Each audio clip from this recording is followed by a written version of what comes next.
We're all being recorded now. All right, here, Mary, can you still see?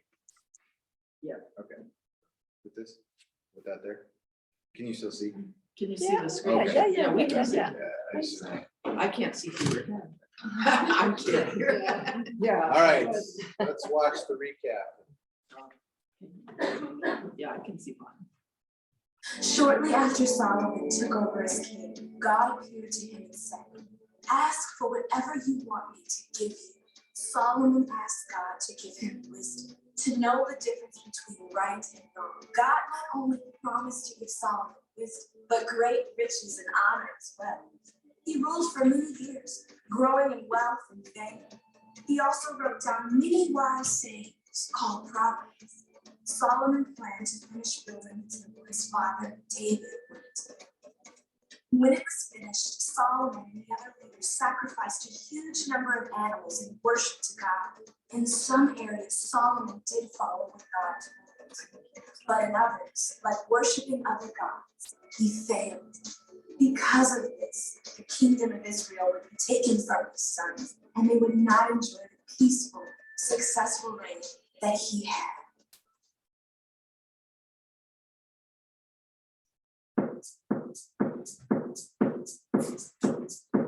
At the end of King Solomon's reign over Israel, God told a man named Jeroboam that he would become king over all but one of the tribes of Israel. But Solomon wasn't ready to give up the throne, so he tried to kill Jeroboam, who escaped and fled to Egypt. A short while later, Solomon died, and his son Rehoboam was named king. The people were unhappy with the heavy taxes placed on them and went to complain, along with their spokesperson, Jeroboam. Despite their complaints, the king refused to listen. Furious, most of Israel made Jeroboam their leader and lived in the northern territory called Israel, where Rehoboam ruled over the southern tribe called Judah. After being a united country for many years, Israel was now split in two. The new king of the northern territory, Jeroboam, was worried that when his people returned to the south in order to worship at the temple of Jerusalem, they might be persuaded to become loyal to Rehoboam instead of him. So he devised a plan. He constructed 2 golden calves and told his people that they were the gods that helped them escape from Egypt many years earlier. Then he had a huge festival to worship these gods, and unbelievably, the Israelites went along with it. Then one day, Jeroboam was at one of the altars making a sacrifice, when a man who followed God approached Jeroboam and warned him that his kingdom would soon be ruined. Jeroboam stretched out his arm and shouted, "Seize him!" As he did, his hand shriveled up. Terrified, Jeroboam pleaded with the man to pray for him. So the man prayed for Jeroboam's hand, and it was healed. Even after this display of God's power, Jeroboam still led the people to worship other gods. For years, Jeroboam and Rehoboam were at war. When Rehoboam died, his son and then grandson took over as kings of Judah. His son worshipped other gods, just like his father. But Rehoboam's grandson, Asa, was different. Asa got rid of the idols and was fully committed to following God. The northern kingdom of Israel continued to be led by a series of wicked men, none of whom followed God. One of these kings was Ahab, who did more evil in the eyes of God than any king before him. Perhaps worst of all, Ahab married Jezebel, a woman from a foreign country who convinced him and almost all of Israel to worship a foreign god named Baal. Because of this, God would need to send a messenger to set things straight. You have to wait till that part of the story next week. All right, yeah, or 3 weeks, yeah. Next year we'll get to it. All right, so there we go. We have the story, chapter 14. We move into the divided kingdom. And so just a few things as we get into the chapter to remember. We had tribal movement in Joshua, right? So they were broken into tribes, and the tribal lands were all moved around. Everybody had a different region that they were given, right? And then when Saul came in, he united the tribes, and so they were a united monarchy, right? And so there's a movement of a united monarchy. So Saul brings everybody together. No longer is it tribes that were loosely affiliated, but instead now we have one king who rules the land. Then came David and Solomon, and the land grew, right? Under Solomon, we know that like the empire like doubled. He had parts of Jordan, he went down in, but he did lose Philistia, with modern day Gaza Strip, right? And so, of course, he didn't go down into Egypt because he would have been crushed. So he owned probably like modern day Syria, parts of Syria, I think Golan Heights area. That's why they're still fighting over that land.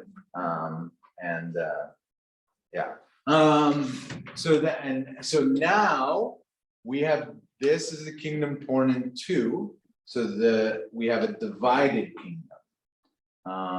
In the back of, you have the study Bible that we use from time to time. There is a map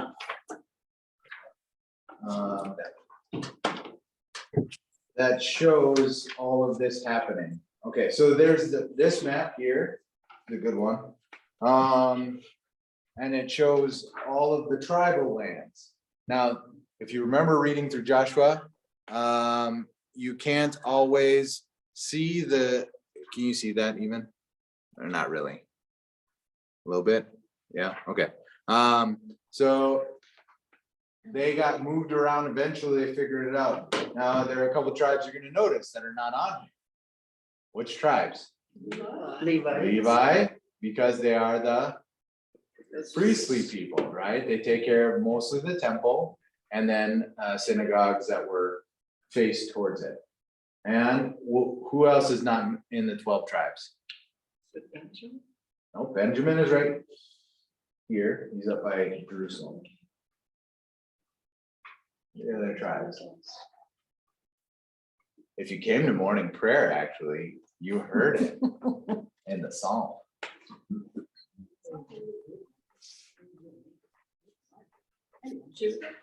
Nope, Judah's in the south. That's the southern kingdom. That will end up being the southern kingdom, Judah. So the two tribes that are eliminated, right? Remember, 12 brothers. Levi's out. He's the priestly tribe. Who else is out? Joseph. Joseph doesn't get a land. Instead, Joseph's two sons, Ephraim and Manasseh, get two lands because Joseph gets a double share. We covered that when we were talking about Joseph. So that means that Joseph then has double the space that was given as Jacob blessed Manasseh and Ephraim, right? And so that's why when you're doing the 12 tribes of Israel, you'll see that they're gone, right? Now you go into the United Kingdom and you, oh, this is really good, actually. If you look on here, you can see the territory, and I'll be looking online. The yellow territory is Saul, the green territory is David, and then the purplish territory is Solomon. So you can kind of see how the land grew if you can kind of see on that.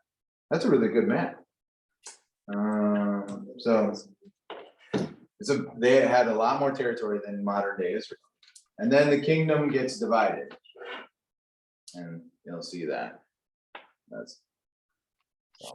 you ever are curious about it, that's how it all breaks down. And it splits right at Bethel there. But isn't Judah like desert?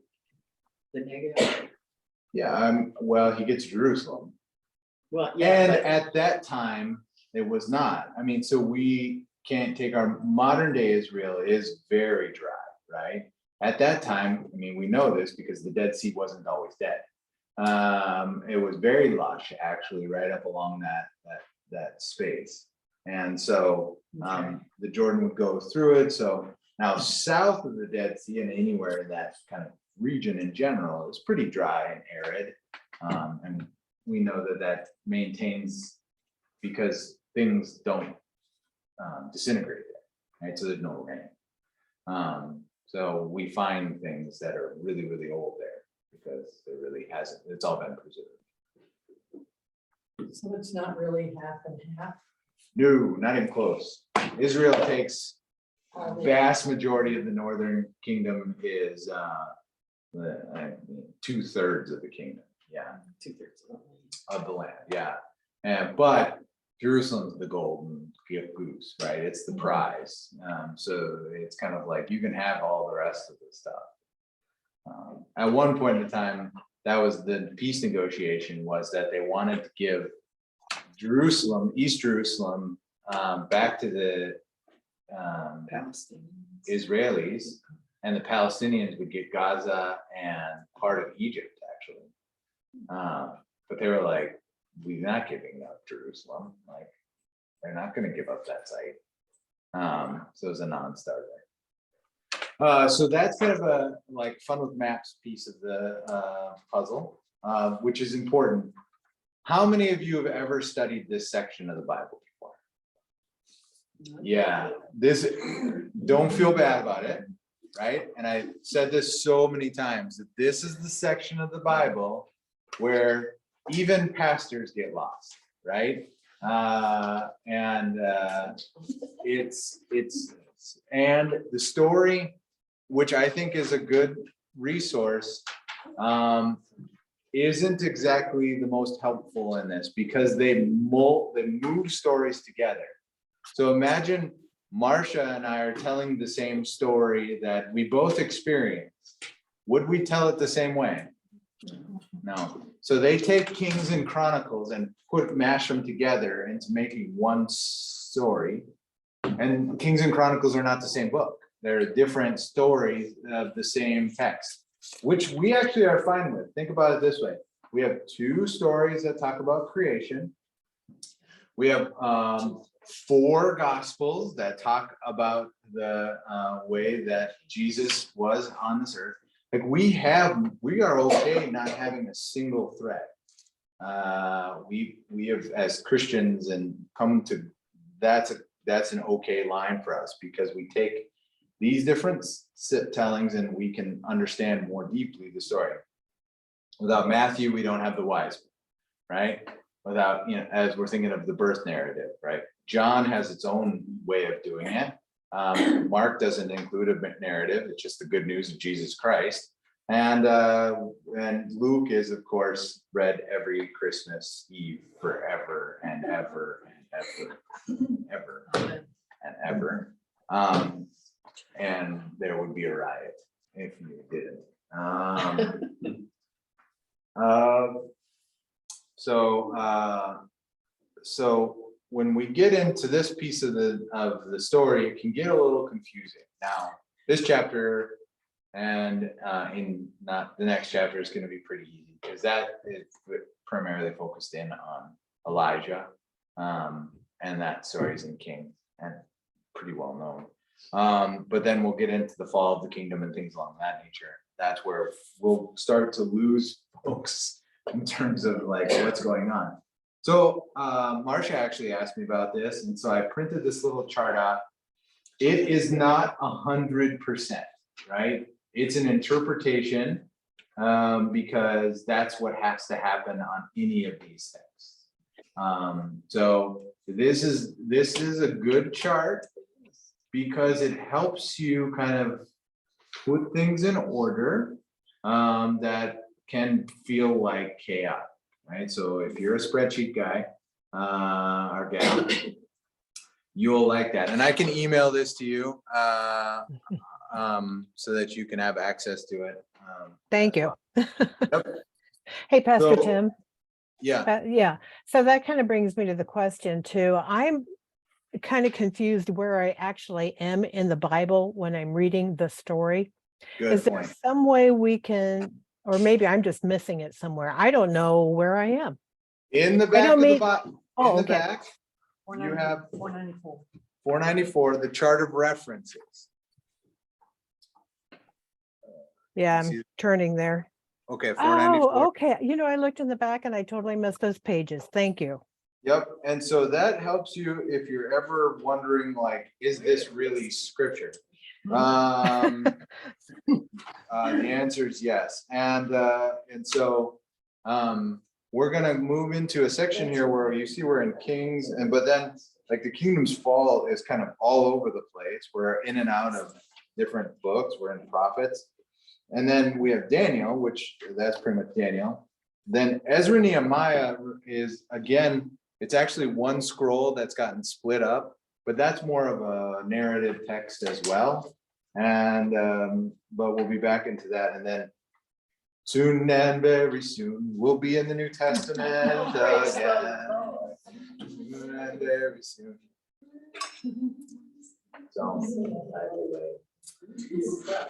So as you move through here, there will be 20 kings, right? There are no good kings in the northern kingdom. They're all evil. Except for Jehu, who starts out good. He starts destroying stuff, and then he falls evil, right? Where is he in this row? How they are declared evil is not based off of how many people they've killed or how many sins they've committed, but instead, when you read through the scripture, you'll see so and so did what was evil in the eyes of the Lord, or different things. It's a regular litany. Mhm. Some kings are more than others, and things along that nature. So, When you put the word evil there, is there some reference in the story that God was displeased with them? yeah, it'll Or say is that the king did evil in the This eyes. isn't your judgment, this is in this. Right. This is Okay. if as you're reading. So it might be helpful to go in, especially if you've never read this section of scripture, and it's dry. I'll grant that. That's the reason why we're not in it. The narrative is better, right? The story is a little bit better because it gives you a little bit overarch. But it just kind of is, this one did evil, and they basically did evil because they worship other gods. They've fallen prey to self-indulgence or things along that nature. I mean, basically everything that Rehoboam and Jeroboam do just gets moved along. And because of that, the prophets will come in, and they're not fortune tellers. They're not people who are looking to create some sort of narrative. They are messengers from God, and they're kind of covenant watchdogs is another. So they watch out for the covenant that God has made and how the people are breaking it. And basically all they say is, they're coming. They're gonna come and kill you all. Like, you're screwed. Essentially, they're not trying to say change a lot. Ultimately, they say, this is not good. And You should change. Assyria is gonna come in and basically sweep you all up. And Southern Kingdom's not any better. Babylon comes in there, right? And then Persia will take over that, but we'll get to that when we get down the line, as that's another confusing part, because it's like everybody's beating everybody else.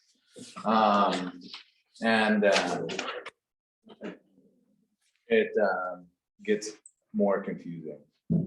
This is a great chart. All right, so just kind of keep track of this chart, hold on to it as we're moving through. It'll help you when we get into certain names. Again, some of it is interpretive. Some of it, it moves around.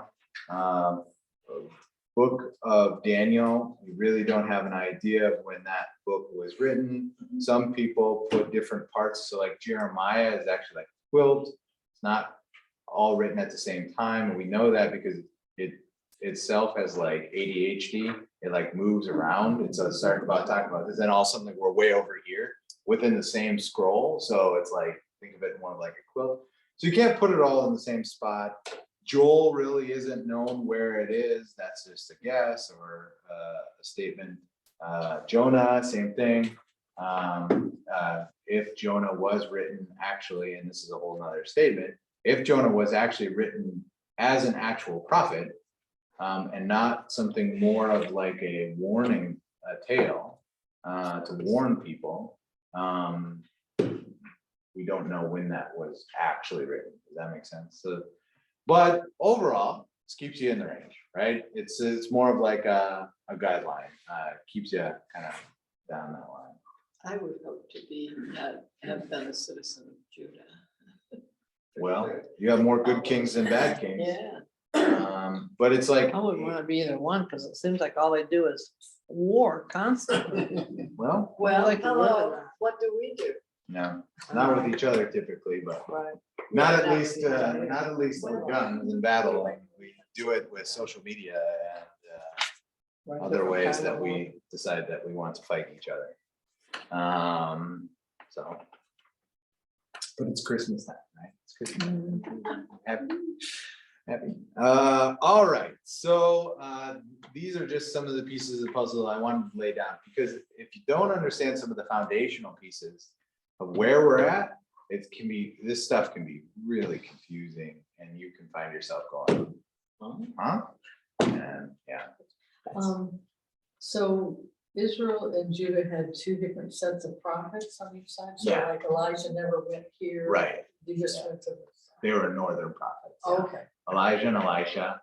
And the prophets came to speak to the kings. If you remember, we talked about that in the past. But they didn't necessarily stay where the kings were. They would get a message and then go. Well, Sometimes they. We'll talk more about the prophets next time we gather.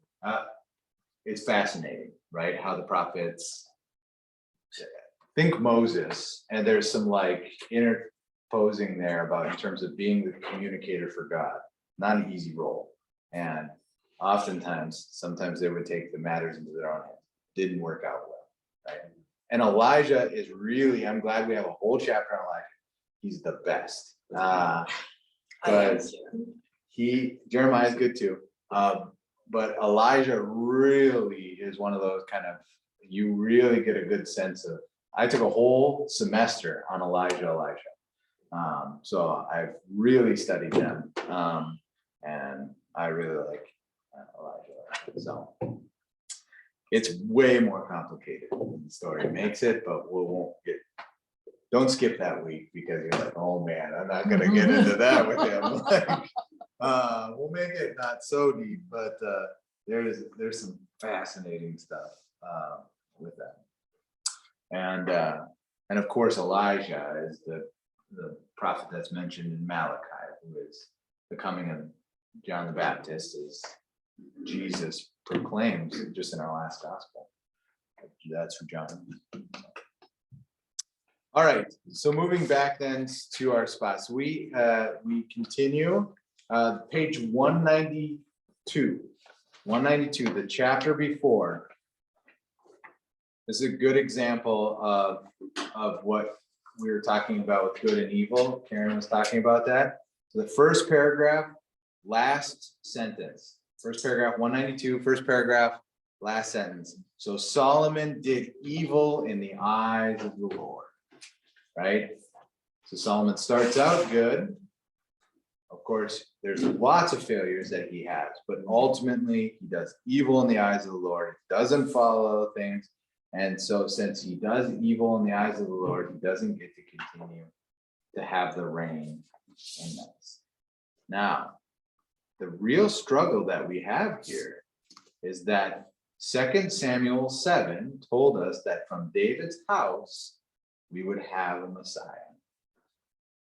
How is this going? We need to then keep that line in check, right? And, you know, if you've read the first chapter of Matthew, you understand that it does get like lined up, right? But if God is now taking this away, what's going to happen to the Messiah who will bring and usher in the kingdom of God, right? People have to be wondering about that. But God fixes. Right. So Jeroboam Elijah comes and says to Jeroboam, you are the new leader. Right? doesn't go over well amongst kings, much like David and Saul or all the other kings and leaders that we've had. They don't want to give up leadership. And so they claim that the election was false. No, The steel. yeah, it's stolen. No, God hands this over, and so Jeroboam happened. This chapter is an amazing chapter around leadership, right? And so we have leadership failures that happen on both sides, and are great warning signs and understanding about how we think through leadership into the future. So Jeroboam's in the north, Rehoboam's in the south. Right, we're all clear on that. Any questions around where we're at up to this point? Okay, so all the kingdoms except for Judah, Simeon kind of must get slided in there because Simeon down around Judah circles Simeon. So somehow Simeon must have got merged in the United Kingdom, right? And so when we hear that the tribes are given, like, they either left their land or something happens there. So it's just Judah who has Jerusalem. Yeah. So why would Jeroboam take everything but David? I mean, if you believe, so, I mean, I think whoever has the David, the line of David is going to be the kind of the true Right, Jewish, and the others are just ignoring that part. right. Lineage is important, right? And it makes a difference in certain aspects, especially when you have a covenantal promise that you're looking towards, right? Except for Jeroboam was given the word of God that he was now the leader, much like David to Saul, right? Remember, David was anointed before Saul was dead. That's what made Saul kind of go nutso. And So that's where you have to have faith that you're gonna get the line of David back. So right, right. So if the line is disturbed, but God is faithful, what will happen? It'll be reclaimed, right? It has been before. It has been before. Remember the story of Ruth and Boaz, right? That's a lineage that happened. Remember the story of Rahab? She reclaimed the help to reclaim that line that has been ushered through. And so you can actually read the line in Matthew if you ever want to. My hope is that when you read it now, those names sound familiar. Instead of reading it from the first time, now you're reading through going, Rainbow? Okay, I'm with you. I'm with you now as we read through those names, But right? then early on in their rules, they fought each other. Oh, sure. Yeah, no, yeah, 100%. So they both now have these two spectrums of land. And you have Rehoboam, and this is the first form of leadership. Rehoboam does what? makes things worse. Well, what does he start to do? People come to him and say, you know, your dad was really tax heavy, right? Because of the We advice. like a government that is less taxes and more independence for the people, less government, right? This is forget it. And so he goes to, His friends. His well, friends. who's go to first? He goes The to elders, the Go elders. to the elders first. The elders tell him, You can't do it. Right, lighten their yoke. be a servant leader, right? Be a servant and they will serve you. Yep. Right? And he listens to it and then he goes and finds his companions, right? His chums. Buddies. And what do they say? Keep on taxing. Right. Tax them Tax them harder. more. Make it harder on them, right? We need more social programs. Give them Right. more, take away more of their money, right? That will make your yoke heavier. Yeah, we want them to work harder and so that we have more of a divide here. And Rehoboam listens to his buddies. One of the important pieces of the puzzle here in terms of leadership is to follow some of what Rehoboam does. He goes and he asks advice. He doesn't try to figure this out by himself. It's a good leader. A good leader takes counsel from multitudes of people. They think about it, they think about their decision, and they ultimately have to come up with a decision, which Rehoboam does, which is the wrong one. But he takes counsel from all those. Next question is, think about who you're taking counsel from and what advice that they're going to give you, right? As a leader, you listen to people, but you can't move on every single individual movement on it. You have to think about it, you have to make a decision, and you have to move into that decision, right? His buddies obviously were thinking among themselves what they can gain from which decision to make. Of course, they want to gain more. Right. I mean, You what's know they're gonna, rich, and yeah, they get fed. they got theirs already. They want more. Yeah, let's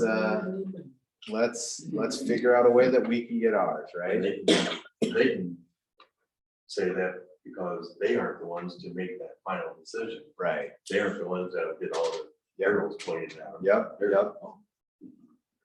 And this was the son relationship to the former guy, and they could see what Right. Solomon got out of Right, Solomon had a good life, his people around him had a good life.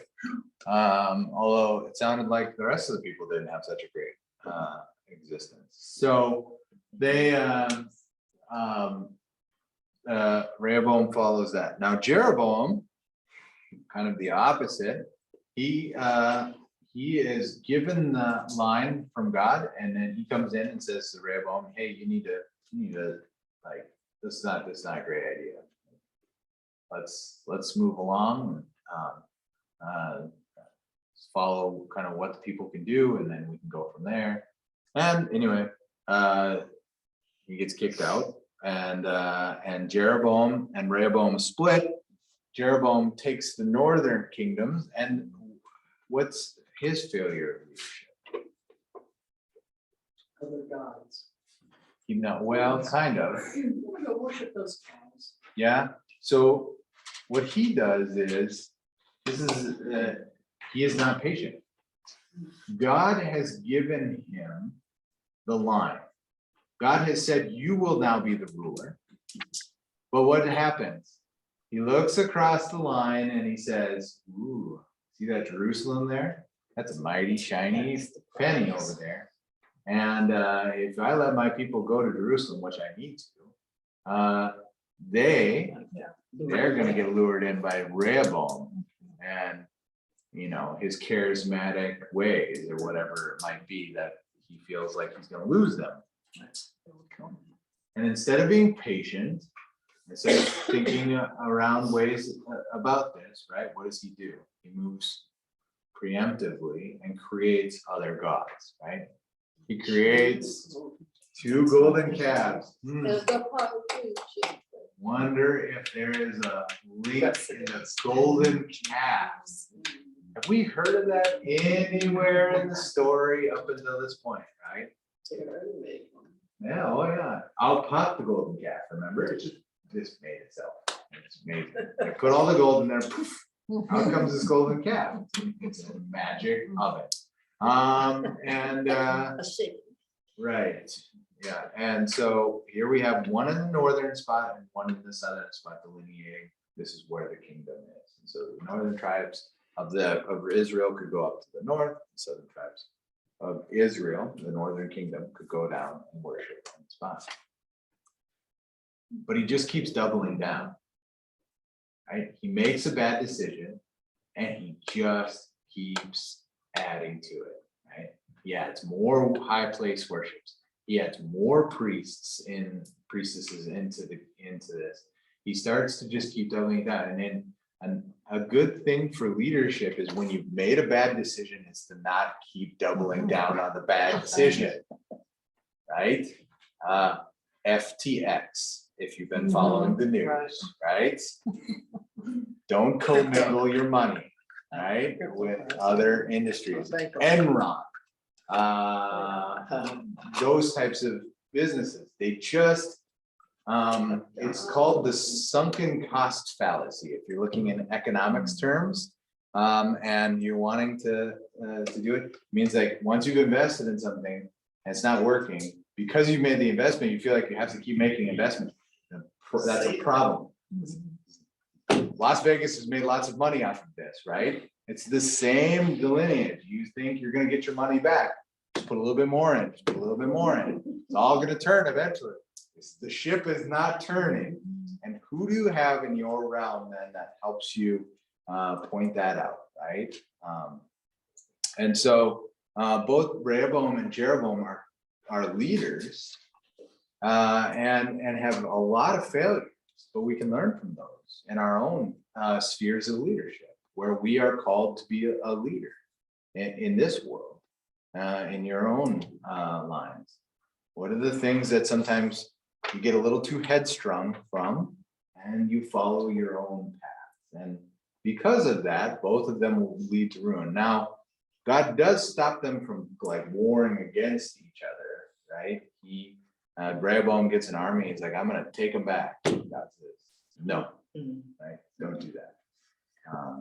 So God does intervene on that spot. But outside of that,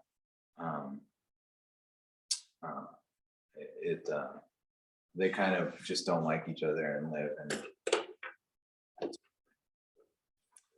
questions up until this spot. What do you think? One thing about the people of Israel, Rehoboam didn't want them to go down to Jerusalem. They get pulled in and sucked in. But if they were going down to Jerusalem, who would they be associating with?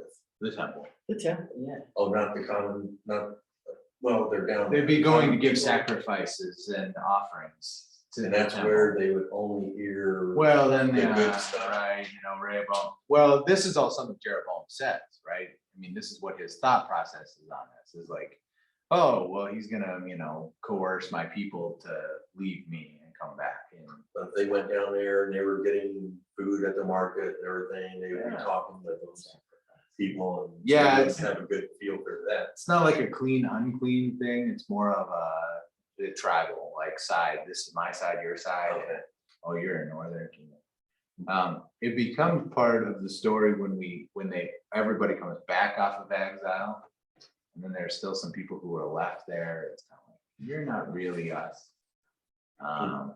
You're a half breed. That's what they call But they it. already have the tradition of going to Jerusalem annually to do.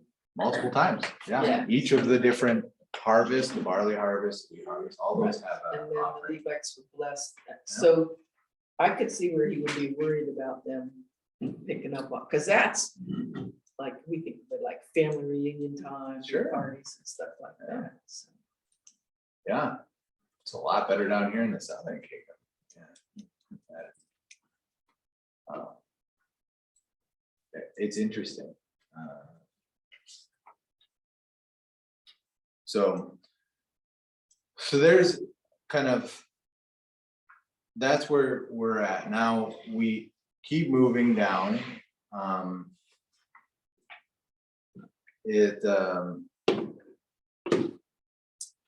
So if you follow along here, we have Rehoboam and Jeroboam, and they live differently. And then Abijah comes.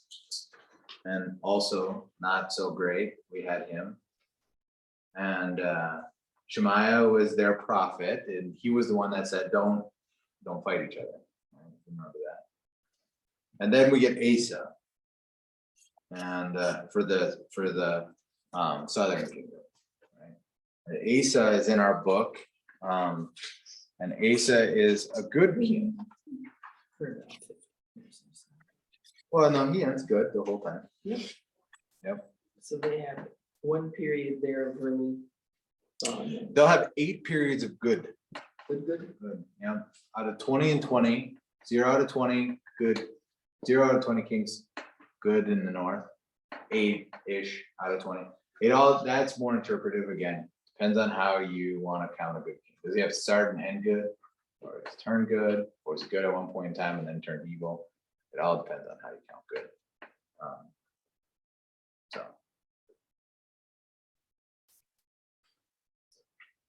So we move into Asa. Asa takes over the kingdom. And what makes Asa a good king? Got rid of the idols. He did what was right in the eyes of the Lord. Page 200. Asa did what was right in the eyes of the Lord. Right? And does that mean that he isn't going to make a mistake? Did David make mistakes? Well, yes. Yeah. Yes, it's one place. There's one place that I just read, and it said, and David did everything right, except one time. Yeah, well, except for Uriah the Hittite. Yeah. Yeah, that's back here on 199. Yeah, I just read that. I said, even David was perfect. I like that they had this. Yeah. Like who's done the history here? But what are male shrine prostitutes? He We- expelled them. Right, we don't oftentimes talk about the way that prostitution functioned in the worship of other gods as a way of interacting with those gods. They would have relationships, they would know each other, right? In order to know that. And both male and females were part of the prostitution. And so it's like an early sex trade, right? That would happen. And in Paul's time, right, depending on which temple was closest to them, as they had different customs and things like that. One of the things that the temple prostitutes did in like Corinth, for example, is that they all had to shave their heads, like an identifier that they were the temple prostitute, so they would have a shaved head. And so when Paul is writing in Corinthians and saying, hey, you need to have a head covering when you go into church, it could be a form of reverence. It could also be that you wouldn't know whether someone had their head shaved or not. And so Paul could be actually defending women in what we have turned a non-defensive way, because if you had your head shaved or not, if you had head covering, you wouldn't know, right? Think about the women that you see, in the Middle East. You don't know what their hair looks like typically. Still confused about temple prostitutes. So they functioned as a way of engaging money, but it was also a way to like physically engage with a god, right?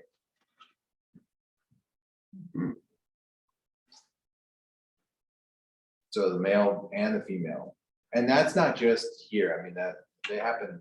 There were male prostitutes in the Greek gods as well, in the temples there. Excuse me, so if you were engaging with the male and the female prostitute, does that mean you're supposedly engaging with the god? Could be, yep. It could be. It could be some sort of ritual sacrifice that you are giving yourself up to. It could be. There are a number of ways. So different gods have different functions, and so we can talk about this now. But I was going to talk about it next week. Like Baal and Asherah are. Asherah is the goddess of fertility. And so maybe if you're having problems with your fertility, you go receive treatment from the male prostitute.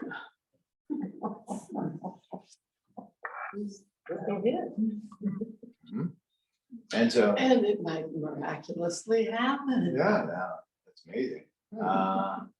And it's just a piece of that puzzle. So that's a part of that work. And so what Asa was doing was essentially when he cleansed the temple from these types of things, was saying, no, that's not how God functions in this world. That's not how our God works, right? You don't receive that sort of rituals. That's not how you engage with God. And so when the temples get cleared or the poles get brought down, ultimately what they're trying to say is that is not how we engage and worship with God.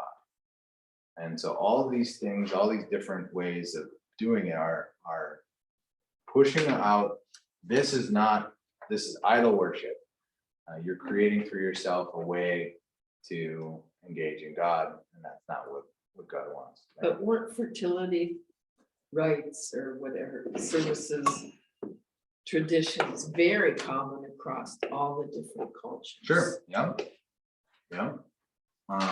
Yeah, even still, there's there's like down in Mexico, there's a Mayan one down there that you can go to, and there's places, different temples and different traditions of how you engage in that practice around fertility.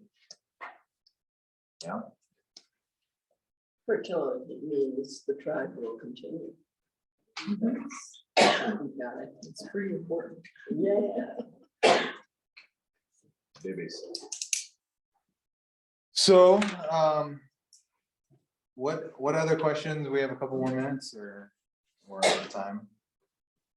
So do you think it'd be fun to go through these references now that we've read this chapter? You haven't gotten very far into it, just Or, the well, ASAP. just down to Asa and just read what our Bibles say. Yeah, you can do that. So the mixing of the narrative with the prophet that works with it is part of one of the most interesting parts of the Old Testament. We have them separated, and one of the nice things that the story or other things do is they meld them together. So then you're reading the right prophet with the right king, if that makes sense. Yes. So then you're reading a more of a narrative of the two of them together. And that's one of the nice things I think the story does, is it helps you kind of understand that these prophets, which are kind of, down the line, especially if they're a minor prophet, they're just like way at the end, kind of. So, all right, that's all the Bible for this year. Next, celebration next week. Merry Christmas, everyone. Merry Christmas to you.